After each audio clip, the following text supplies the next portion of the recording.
नमस्कार. श्री स्वामी समर्थ. अखेर आपल्या परमपूज्य गुरु माऊलींमुळे कुलदेवतेचे दर्शन झाले.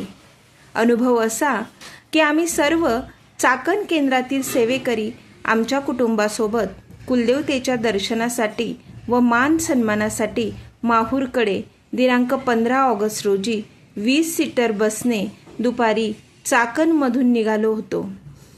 आमचे 3 दिवसाचे नियोजन होते, ज्यामध्ये लाड कारंजा येथे 1 दिवसीय गुरुचरित्र, नंतर माहूर येथे मान सन्मान. नियोजनाप्रमाणे आमचे लाड कारंजा येथे श्रीपाद प्रभूंच्या सानिध्यात अतिशय आनंदात व भक्तिमय वातावरणात 1 दिवसीय गुरुचरित्र पारायण सेवा रुजू झाली आणि 16 तारखेला आम्ही 4:30 वाजता लाड कारंजा येथून माहूरकडे जाण्यासाठी मार्गस्थ झालो. दिवसभर जोरदार पाऊस लाड कारंजा येथे होताच, पण निघते वेळी पावसाने उघडीत दिल्याने आम्ही तिथून मार्गस्थ झालो. पुढील संकट आम्हाला ठाऊक नव्हते. आम्ही माहूरच्या अगदी 9 किलोमीटर दूर असताना आम्हाला समजले की पुढे पूल बंद आहे, त्यावरून पाणी जात आहे. शेजारच्या गावात पूर आलेला आहे, त्यामुळे तो रस्ता बंद आहे. आम्ही अगदी त्या पुराजवळ जाऊन बघून आलो. अगदी पुलापासून 1 ते 2 किलोमीटर अंतरावर पाणी आलेले होते. दुपारी 3 वाजल्यापासून सर्व बसेस त्या ठिकाणी थांबलेले होत्या. तिथे अनेक लोकांना विचारले की आता कसं काय जायचं.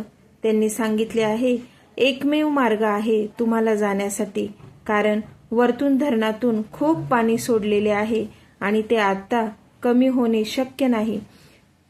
मग तेथील काही लोकांना मी विचारलं आता करायचं काय.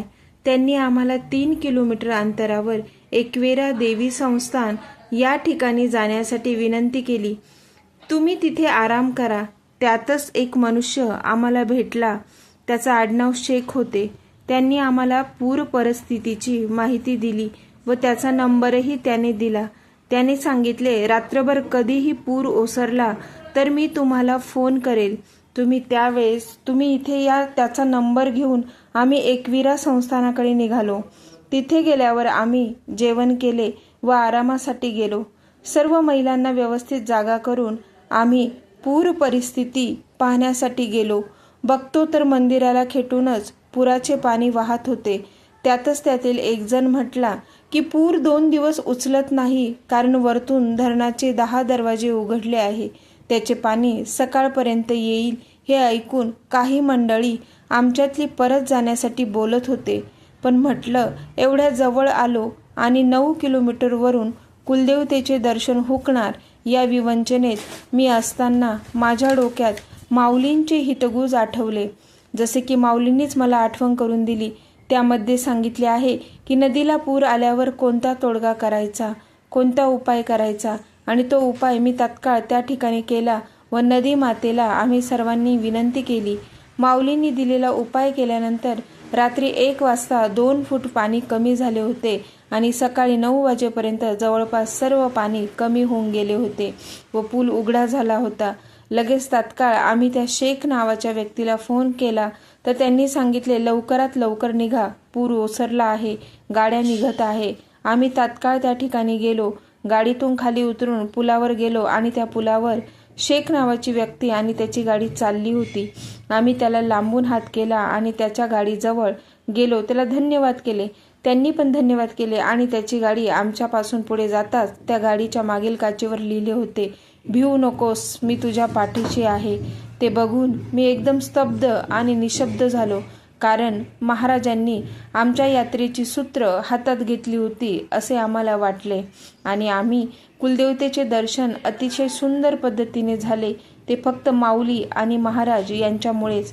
आणि कालपासून बातम्या बघतोय की नांदेड आणि यवतमाळमध्ये ढगफुटी होऊन सर्व गावांना पूर आलेला आहे.